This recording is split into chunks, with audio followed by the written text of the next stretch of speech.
कि उन्होंने कहा कि वो जिस दिन आया हमारा गांव उसी दिन से हमारा बेटा था, उसने हमारी लड़ाई लड़ी और इसी का ये परिणाम है। क्योंकि शुरू में जो घटना घटी थी तो घटना घटने के 5-7 दिन, 10 दिन, 15 दिन, 1 महीने तक ये दिखाया गया था कि नरेश इसी स्टाइल का है। नरेश छात्र राजनीति से इसी तरह की राजनीति करता है, आक्रामक राजनीति, अग्रेसिव राजनीति, आए दिन पुलिस से टकराना, प्रशासनिक अधिकारियों से टकराना। लेकिन मैं कहना चाहता हूं कि मेरे सामने एक जनप्रतिनिधि जिसको 44,000 वोट छबड़ा में मिले, 60,000 वोट 8 दिन में देवली उनियारा ने दिए, उस जनप्रतिनिधि के साथ ये लाखों करोड़ों लोग जो विश्वास जता रहे हैं, आशीर्वाद दे रहे हैं, वो लोग अगर मेरे सामने, मेरी आंखों के सामने कहीं अन्याय हो रहा है, अत्याचार हो रहा है और मैं उसको मेरी आंखों के सामने सहन कर लूं, मैं कुछ नहीं करूं, कोई प्रतिक्रिया नहीं दूं, तो कैसे भरोसा रहेगा, कैसे विश्वास रहेगा। और वहां वो ऐसी घटना हुई जो पूरे गांव ने बहिष्कार कर रखा था। एक बेचारी आंगनबाड़ी की महिला, एक बड़ा अधिकारी, एक छोटी सी कर्मचारी, चित्रा मीणा पूरी जिंदगी याद रहेगी। बिल्कुल, एक आंगनबाड़ी की कर्मचारी होते हुए उस महिला के साथ हाथ पकड़ के और उससे कहा जाता है कि वोट दो, नौकरी खा जाएंगे, ये कर देंगे, वो कर देंगे। उसके बावजूद महिला ने सत्य की लड़ाई उस पूरे गांव में जो मेरे पे भरोसा किया, विश्वास किया, उसी की देन है कि बाद में सच्चाई सामने आई कि गलती नरेश मीणा की नहीं थी। गलती मेरी, मैंने गलती थी मेरी कि मुझे हाथ नहीं उठाना चाहिए, क्योंकि मैं देख रहा हूँ कि राजनीति में भी कई बार इस तरह का हो जाता है। क्योंकि मैं भाई साहब हूँ, मेरे को आक्रोशित हो जाते हैं, गुस्सा आ जाता है। कोई छात्र, कोई युवा जब मेरे को नेताजी कहते हैं तो मेरे को बहुत गंदा लगता है भाई। मुझे जब कोई भाई साहब कहता है तो बहुत अच्छा लगता है। मेरे को जब नेता शब्द कोई बोलता है तो मुझे अजीब सा लगता है। मैं भाईचारा, मैं पारिवारिक रिश्ते बनाता हूँ। वहाँ जो लेकिन ये तमाम युवा चाहते हैं कि नरेश एक बड़ा नेता बन जाए, एक एमएलए और एमपी और एक मंत्री तक पहुंच जाए। उसकी क्या प्लानिंग रहेगी? अब आप रिहा हो गए। देखो, ये मुझे अभी इस बीच दौर में बहुत लोग आए और हर शुभचिंतक मेरा ये चाहता है, सबसे ज्यादा लोग तो ये चाहते हैं कि मैं गुस्सा नहीं करूं। गुस्सा खतरा का कारण बन जाता है कि मैं गुस्सा नहीं करूं। तो वो चीजें सीखी क्या जेल में रहने के बाद? 8 महीने का लंबा समय। दूसरा, ये लोग चाहते हैं कि बहुत जल्दी कोई फैसला नहीं लूं, सोच समझ के फैसला लूं, और इनकी इच्छा है कि मैं एक बड़ा जनप्रतिनिधि या बड़ा नेता बनूं। लेकिन मेरे को ऐसा नहीं कि नरेश मीणा अब तक एमएलए नहीं बन पाता। मैं आपके चैनल को कह रहा हूं, नरेश मीणा 2013 में भी एमएलए बन गया था, मेरा टिकट क्लियर हो गया था। लेकिन जो लोग मुझे चाहते थे, जिन लोगों के बीच में मैं रहता हूं, जिस जनमानस के बीच में मैं रहता हूं, वो सारा जनमानस उस समय चाहता था कि मैं किसी और के साथ रहूं। मैं जिस पार्टी मुझे टिकट दे रही थी वो नहीं चाहता था उसके साथ में जाऊं। और यही कारण था कि उस समय मैंने अपना टिकट अपने खुद में ठोकर मारी। 23 में पूरा दमखम लगा दिए थे। 23 में ये बात की तो मैंने टिकट मांगा था, दिया नहीं। लेकिन 13 में मुझे टिकट मिल रहा था। 13 में मुझे 200% टिकट मिल रहा था। आज मंत्री तक पहुंच जाते। हाँ बिल्कुल, अगर उस समय मेरे को जो टिकट होता था, 2-3 बार एमएलए बन जाता। अब बात करते हैं राजस्थान में लोकप्रियता की हदें आपने पार कर दी। जिस तरीके से कल से रिहा होने के बाद करोड़ों और लाखों युवा आपको देख रहे हैं, राजस्थान की राजनीति में सबसे अच्छा लीडर किसको मानते हैं? जो भी संघर्ष करते हैं, जो सड़कों पे है, वो सारे अच्छे नेता हैं। उन सबको सम्मान करता हूँ। अभी मैं आपसे कहूँगा, उसका भी लोगों ने कई दुरुपयोग, मतलब मैंने तो उनका सम्मान के लिए कहा कि भाई मैं उनका सम्मान करता हूँ, पर कईयों ने फिर उस शब्द को भी अलग तरीके से लिया, बड़ा चढ़ाकर चला देते हैं। नहीं, अलग तरीके से लिया। अब ऐसा लगता है कि अब अकेला नरेश लड़ेगा राजस्थान के लिए। अब मैं लालू को पसंद करता हूँ। बकरी चराने वाले को एमएलए बना दिया था लालू यादव ने।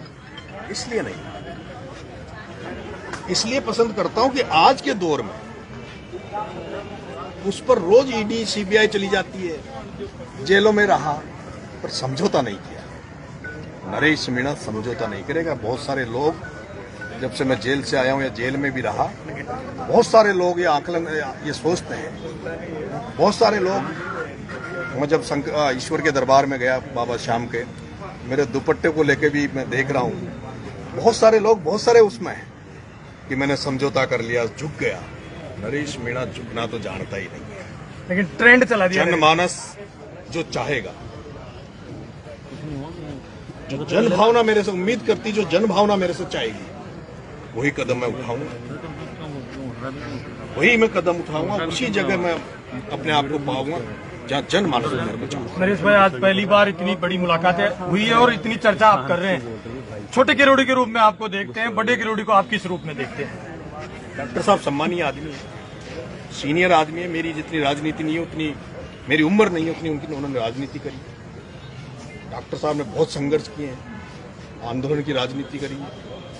हम लोग तो उनके पैरों की धूल भी नहीं हो सकते। हम बहुत छोटे गए, हम तो, मैं तो कहता था कभी कि भगवान करे हम भी ऐसे बने जैसे कर्नल किरोड़ी लाल जी भैंसला है। मेरी एक ही इच्छा है, कुछ बनूं कि ना बनूं, पर जब मरूं उसके बाद दुनिया याद करे। जिस दिन इस धरती से जाऊं उस दिन जनता हमें याद करे। सचिन पायलट जी जब निर्मल चौधरी गए थे तो कमिश्नर को फोन लगा दिया था। सचिन पायलट को किस तरीके से देखते हैं? देखो, मैं निर्दलीय हूं, मैंने इंडिपेंडेंट चुनाव लड़ा, और राष्ट्रीय पार्टी में कोई भी व्यक्ति जो रहता है उसकी अपनी मर्यादा रहती है, पार्टी के प्रति उनका कर्तव्य रहता है। कई मजबूरियां किसी भी आप पॉलिटिकल व्यक्ति के साथ रहती है, तो मैं उसमें किसी का दोष नहीं देना चाहता। हाँ, लेकिन मैं निर्दलीय होने के बावजूद जिन लोगों ने मेरी मदद करी उनका मैं जिंदगी भर एहसान मानूं। प्रहलाद गुंजल, प्रताप सिंह खाचरियावास, राजेंद्र जी गुडा, विजय जी भैंसला, इंदिरा जी मीणा, ओम प्रकाश जी हुरला, मध्य प्रदेश से चुनाव लड़े कांग्रेस के प्रत्याशी थे नीटू जी सिकरवाल, जो मेरे लिए नगर फोर्ट आए। वहाँ एक एमएलए रहे बाबूलाल जी झंडेलवाल, श्योपुर मध्य प्रदेश के। अतुल प्रधान उत्तर प्रदेश से सपा के एमएलए हैं। वो तमाम लोग, कन्नी सेना के महिपाल सिंह जी, और एक और मैं भाई साहब हनुमान जी बेनीवाल को विशेष धन्यवाद दूंगा कि ये जब घटना घटी थी तो इसको लोगों ने जातिवाद का मोड़ दे दिया था। वो जो अधिकारी था, मैं उसको कभी पहले ना तो जानता था ना देखा मैंने। उस समय वो घटना अचानक से घटी थी, मतलब सोचने का भी समय नहीं था। उस समय मेरे को ये भी पता नहीं था कि वो कौन व्यक्ति है कौन नहीं है, एसडीएम है कि नहीं है। आपने तुरंत चाटा फोड़ के वो जो हुआ, और उसके बाद जब मुझे पता लगा तो मैंने ये कहा था कि वो अधिकारी है, उसकी जगह वो मीणा अधिकारी अगर ऐसा करता तो उसके साथ उसके भी थप्पड़ पड़ते। वो किसी भी जाति धर्म का व्यक्ति होता, वो एपिसोड होना था। वो इसलिए नहीं कि वो किसी का था, और मुझे इस बात का दुख भी हुआ बाद में, लेकिन अफसोस है कि उसको ये सत्यता थी कि जाट समाज मेरे से बहुत बड़ा नाराज हो गया था। मैंने महसूस किया था जाट समाज में दुख था, खेद था, और मैं तो माफी भी चाहता हूं। अगर आज भी ये चाहता हूं कि मेरा कोई इंटेंशन गलत नहीं था। मैंने एक अधिकारी के थप्पड़ मारा।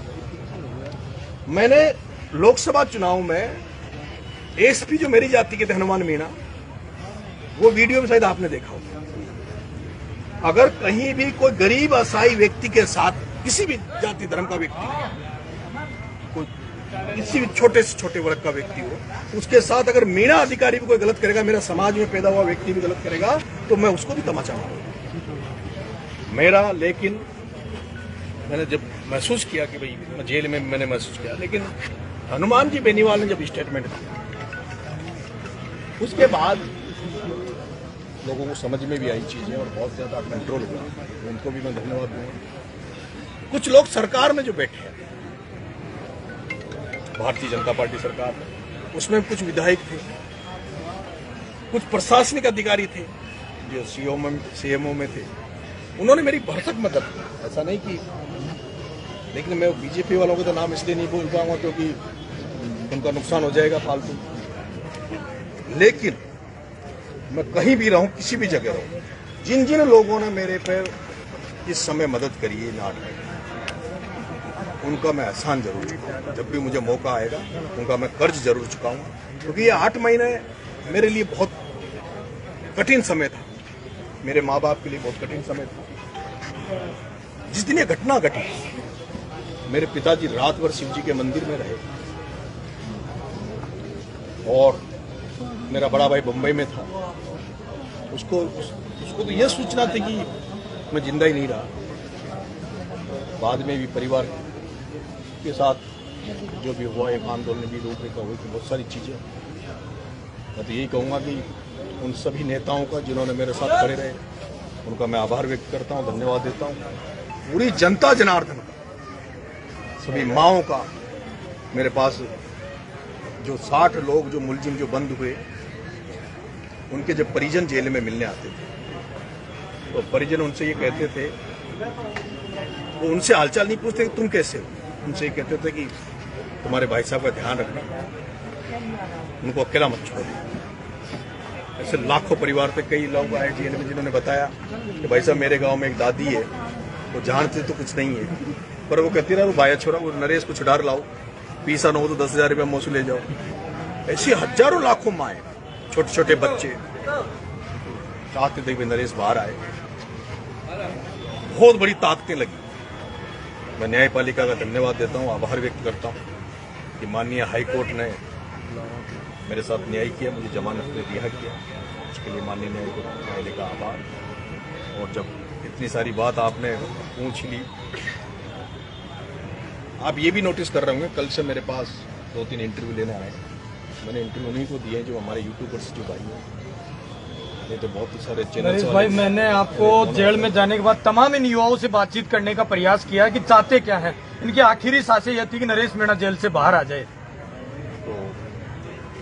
तो आप लोगों का ही प्यार था मेरे भाई, मैं यही चाहता हूँ, जैसे भगवान करे मेरे जैसे लोग, अच्छे लोग राजनीति में आए, वैसे अच्छे लोग मीडिया में भी आए। गांव किसान के बेटे मीडिया में भी आए, पत्रकार बने। नरेश मीणा इस सिस्टम को बदल लेगा कैसे? सरकारें खड़ी है, सिस्टम मोदी तक सामने, बीजेपी ऊपर से नीचे तक। कोशिश करेंगे, जरूरी तो नहीं है, लेकिन कोशिश करेंगे। अब तो जाने के बाद जनता ये तो करेगी, कोई तो था जो लड़ा, जरूरी नहीं कि, लेकिन हो सकता मेरे से कुछ और लोग सीखे। आज अगर जेपी आंदोलन में नहीं होता देश में, तो ना लालू होता, ना मुलायम होता, ना नीतीश कुमार होता, ना काशिर होते। अन्ना ने आंदोलन किया, अन्ना आंदोलन नहीं करता तो केजरीवाल नहीं होता। अगर हम ये सोच लें कि हम अब कुछ कर ही नहीं सकते, इन लोगों से लड़ ही नहीं सकते, तो फिर कौन लड़ेगा? और मैं आपकी चैनल से भी कहना चाहता हूँ, मैं अभी छात्र राजनीति से निकला हूँ, 45 साल उम्र हो गई। कई मेरे जूनियर साथी भी एमएलए बन गए, बहुत सारे लोग पतों में चले गए। आज मैं एक छात्र राजनीति को एक अलग तरीके से देख रहा हूँ।